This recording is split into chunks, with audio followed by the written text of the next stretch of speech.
On our journey toward wholeness, we experience a paradox. We need solitude to hear and honor the inner teacher, and yet we need community as well. We need the comfort and the challenge of other people who can help us discern our inner truth and support us in the demands of embracing it. We need wise and dependable support if we are to take an honest and sustained journey toward an undivided life.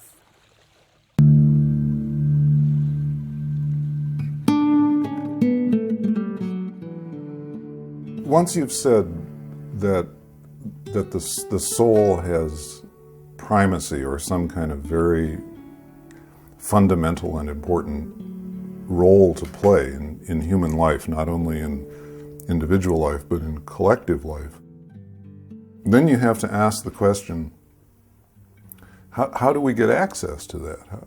How do we invite that to come into view?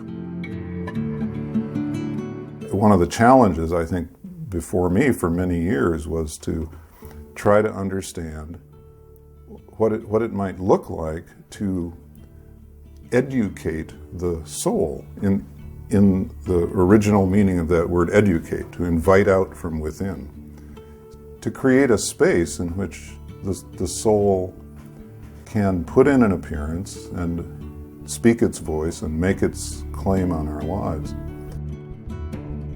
A circle of trust has no agenda other than to support the inner journey of each person in the group, to make each soul feel safe enough to show up and speak its truth, to help each person listen to his or her inner teacher.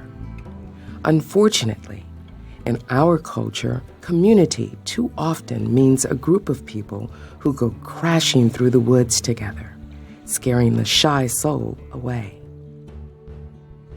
When I was writing the book, A Hidden Wholeness, and I was searching for a name that would describe this form of community that we invite people into, of being alone together, of making a space that honors the inner truth of every individual in the community, the phrase circle of trust came very quickly to mind. Trust at this level is very countercultural in our world. But what I think we do by calling it a circle of trust is precisely what Lincoln had in mind when he said we must invite the better angels of our nature onto the playing field, into the public arena. I think, like everything we do, this is invitational. It invites that trusting and trustworthy part of ourselves to show up.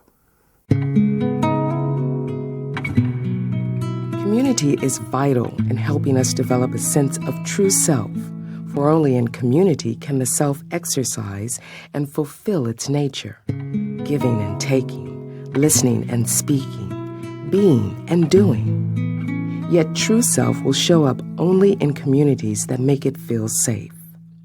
So as we invite people into these circles, we must be able to make reliable promises about the protections they will find once they get there.